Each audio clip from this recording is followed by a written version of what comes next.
Dios que cualquier circunstancia que nosotros estemos pasando. La gente en este momento está preocupada por el problema de la economía, el dinero, el trabajo, el empleo, etcétera. ¿Cuántos creen que la gracia de Dios es más grande que la economía de este país, de Estados Unidos? Es más poderosa, está encima. Que en esta tarde nosotros tengamos esa convicción. Yo, por la gracia de Dios, voy a hacer la voluntad de Dios. ¿Cuántos lo creen en este momento? Su gracia nos sostiene a nosotros, aún en los momentos más difíciles de la vida. El apóstol Pablo dice que él tenía un aguijón en la carne.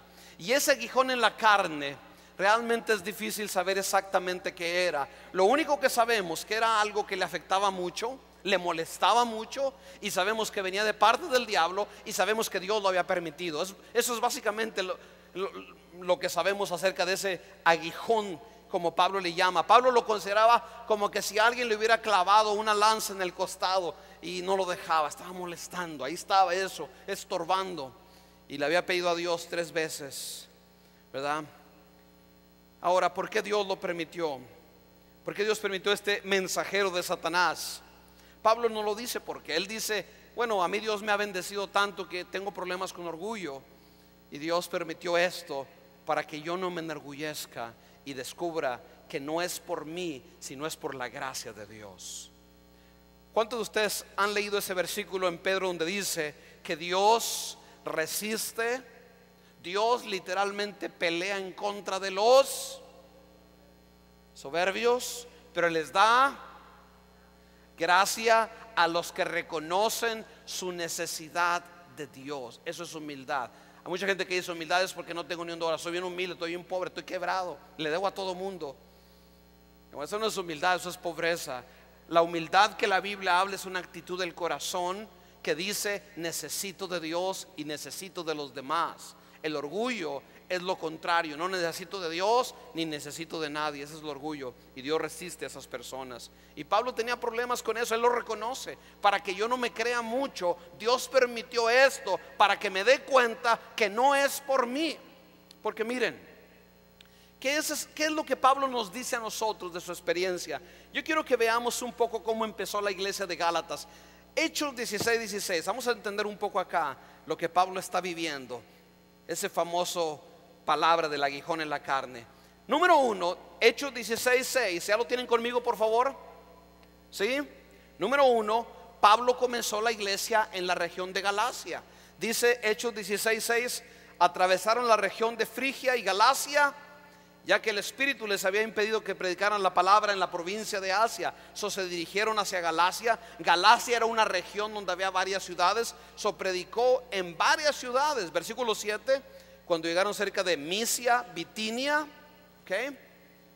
Pablo estaba predicando en Galacia en Hechos 16:6. Ahora, ¿cómo es que Pablo llegó a Galacia? ¿Cómo fue?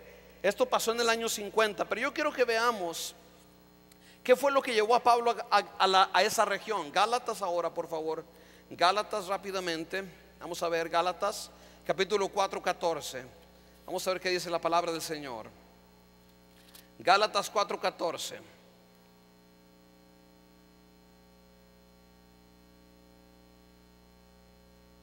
Vamos a leer del versículo 13 para tener un mejor panorama de lo que está pasando. Dice la palabra del Señor así, en versículo 13: como bien saben, note lo que dice, la primera vez que les prediqué el evangelio fue debido a una enfermedad. Noten, cuando él fue a predicarles, él fue por motivo de que estaba enfermo, por motivo de una enfermedad. Versículo 14, noten cómo describe su enfermedad. Dice: y aunque esta fue una prueba para ustedes, no me trataron con desprecio.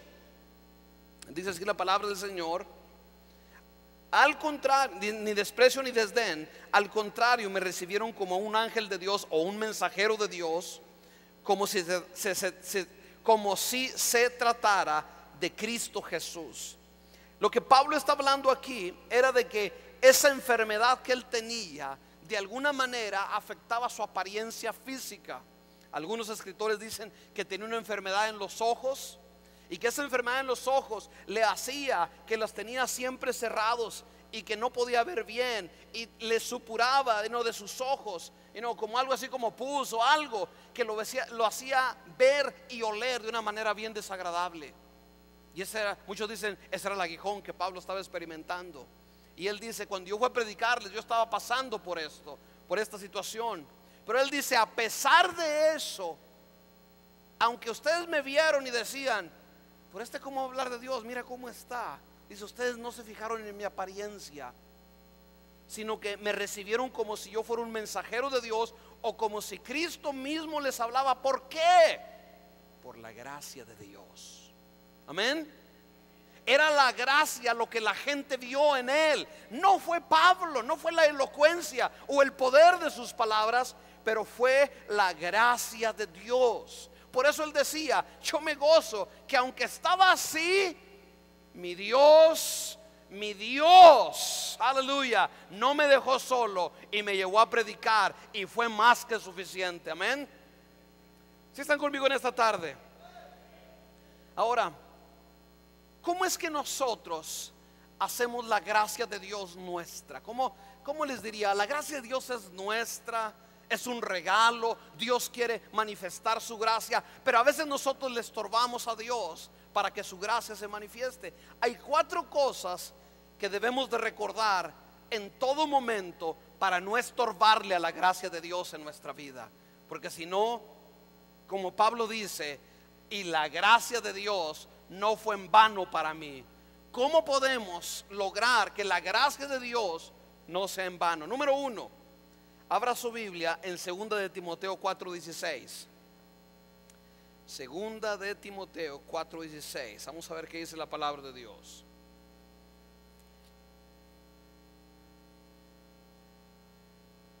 Volvemos a este pasaje. Note, dice: en mi primera defensa, cuando yo estaba ahí, que estaban juzgándome, ninguno estuvo a mi lado. Pablo estaba solo, sino que todos me desampararon. Note, humanamente estaba solo, desamparado. Y si bien él no les guarda rencor, él dice, no les he tomado en cuenta. Dice, pero el Señor estuvo a mi lado y me dio fuerzas para que por mí fuese cumplida la predicación y que todos los gentiles oyesen. Así fui librado de la boca del león. Y el Señor me librará de toda obra mala y me preservará para su reino celestial. A Él sea la gloria por los siglos de los siglos. Número 1, escuche, es más, escríbalo si puede, póngalo. Número 1, ¿qué necesito para no estorbar la gracia de Dios en mi vida? Número 1, escríbalo bien claro, póngale así: siempre debo recordar que Dios está en control. Dios nunca pierde el control de lo que está pasando. Escríbalo. Porque a veces pensamos que Dios se olvida, Dios no ve, Dios no sabe, a Dios se le escaparon las cosas y luego queremos hacerlo a nuestra manera. No. Dios, si usted se nota lo que Pablo dice, estuvo conmigo, me dio fuerzas. ¿Qué más dice? Se cumplió el propósito de la predicación. Fui librado de la boca del león.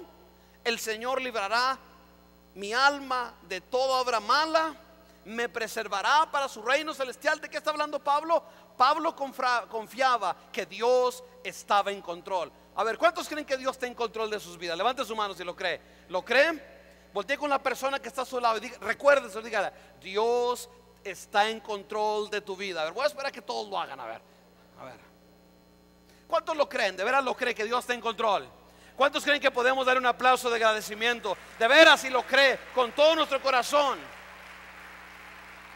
Dios está en control. Porque Pablo estaba enfrentando al mismo diablo, al mismo Satanás. Él lo dice en ese versículo, dice: pero mi Dios le tapó la boca. Mi Dios estuvo en control de todas las cosas. Él nunca pierde el control. Siempre recuerde eso. Si usted es un discípulo de Cristo, si la gracia de Dios está en su vida, no le estorbe a la gracia. Acuérdese, Dios está en control. Número 1 es eso, en todo momento. Hay veces que no lo entendemos. A lo mejor como Pablo: Señor, pero si yo te sirvo a ti, ¿por qué llegué a estar aquí en la cárcel? Porque yo estoy en control. No te olvides, Pablo, al final yo voy a ser glorificado. Número 2, Primera de Corintios 10:13.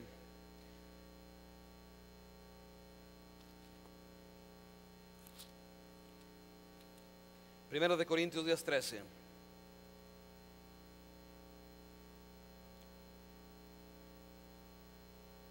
Dice así la palabra de Dios: no os ha sobrevenido ninguna tentación, prueba, circunstancia, dificultad. Usted póngale lo que sea ahí. No os ha sobrevenido ninguna tentación que no sea humana, pero Dios es fiel. ¿Cuántos dan gloria a Dios? A ver, ¿cuántos dan gloria a Dios? Dios es fiel. Escuche, que no os dejará ser tentados más de lo que puedas resistir, sino que dará también juntamente con la tentación la salida para que podáis soportar. Segunda cosa que debemos de recordar: la prueba es temporal. Dígalo, la prueba, toda prueba es temporal. Dios dará la salida. Hay mucha gente que dice en el mundo que no hay mal que dure, ¿qué? Ni nadie que los aguante, ¿verdad? Déjame decirle que Dios está en control y que toda prueba, aunque parezca que no tiene fin, tiene fin. Dios va a dar la salida. Lo va a llevar con personas, o le va a quitar personas de su vida, o Dios va a hacer cosas que Él dará la salida. Usted honre a Dios, haga las cosas bien, honre a Dios, obre con justicia, obre con amor, obre con santidad, honre a Dios. Porque no, mucha gente que piensa, bueno, puedo hacer lo que me dé la gana y como quiera la gracia de Dios. No, la gracia de Dios no va a estar en su vida, porque usted le está cerrando la puerta. Pero sirva a Dios con todo su corazón y Dios dará, Él mismo dará la salida. ¿De veras lo creen en esta tarde ustedes? ¿Sí? Acuérdese. Bueno, gloria a Dios. Gloria a Dios. Gloria a Dios. Aún hablando en términos humanos, la economía, la crisis económica es una cosa temporal. Eventualmente pasará, eventualmente habrá mucho trabajo, pero nosotros no estamos confiando en las economías, no estamos confiando en la dirección directa de Dios que está encima de la economía. Pero yo quiero recordarle que si usted está pasando por un momento difícil, problema o tentación o lo que sea, Dios dice: yo te voy a dar la salida, y lo que estás pasando es temporal. No quites la vista de conmigo. Mi gracia te vas a aguantar, porque mi gracia está contigo. Vas a vencer este momento que estás pasando, porque mi gracia está contigo. Es temporal, estoy obrando en tu vida, como en el caso de Pablo. Mira, Pablo, estoy trabajando en ti, estoy quitando unas orillas que están medias malas. Quiero que tú reflejes mi imagen, Pablo. Pero es temporal. Número uno, Dios está en control. Número dos, toda prueba, toda circunstancia que enfrentemos es temporal, aún las más difíciles que nosotros enfrentemos. Número tres, ahora vamos a irnos. Podía usar a Pablo, pero decidí no usar a Pablo porque he estado usando solamente a Pablo. Pero yo quiero que vayamos a Génesis ahora, capítulo 50. Y vamos a usar otro personaje también importante ahí. Otro personaje que nos ayuda, que nos enseña a nosotros verdaderamente entender lo que en esta tarde estamos hablando, de la gracia de Dios. Génesis 50, 20. ¿Ya encontraron a Génesis? Ok.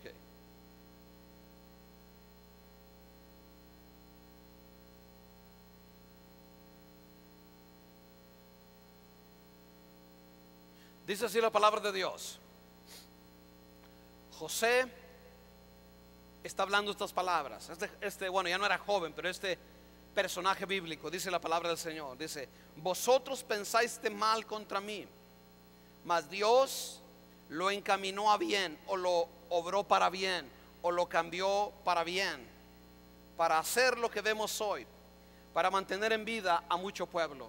Ok, si lo sacamos aisladamente no entendemos mucho, pero lo que José está hablando es esto, miren, bien sencillo. Su papá acababa de morir, estaban en Egipto. José era el hombre más poderoso de la tierra después del rey o del faraón. Él tenía toda autoridad de hacer lo que él quisiera. Y sus hermanos, cuando él era joven, lo habían maltratado a tal grado que lo vendieron, lo odiaban. Le decían: ¿tú qué te crees?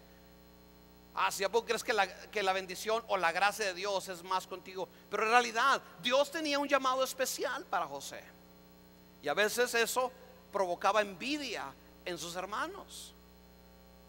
¿Cuántos han oído esa frase que dice: hasta en las mejores familias en la familia de Jacob, se imaginan, había esa envidia. Pero el punto es que cuando Jacob se muere, los hermanos dijeron: híjole, ahora sí José se va a vengar, mi papá ya murió, ya no habrá que lo detenga. Pero note las palabras de alguien que tiene la gracia de Dios. Este era una persona con la gracia de Dios. Los que no tienen la gracia de Dios pues son desgraciados, pero este tenía la gracia de Dios. Dice aquí la palabra del Señor: vosotros, le está hablando a sus hermanos, pensasteis mal contra mí.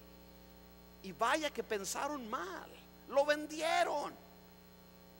Este joven de 12 a 14 años lloraba: por favor, déjenme libre. Le pusieron cadenas y lo llevaron y lo vendieron en el mercado como un esclavo. Vosotros pensaste mal contra mí. Note, desearon arruinar para siempre la vida de José. Pero note, detrás de la maldad del hombre, de la familia, de los hermanos de José, Dios tomó esa maldad y la encaminó. Pablo dice: todas las cosas obran para bien.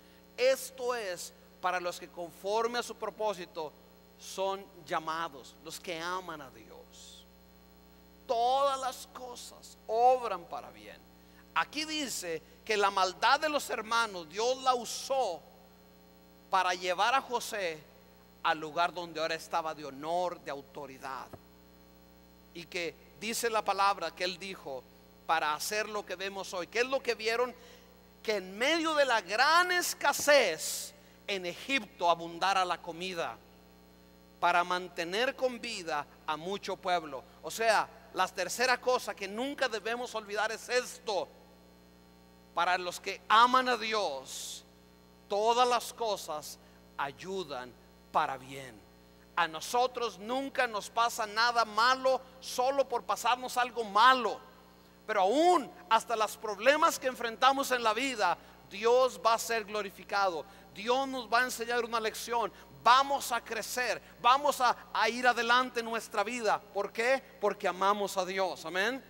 ¿Por qué? Porque la gracia de Dios es así, que aún lo malo que otros desean o lo malo que el diablo quiere hacer, Dios la toma y la convierte en una bendición.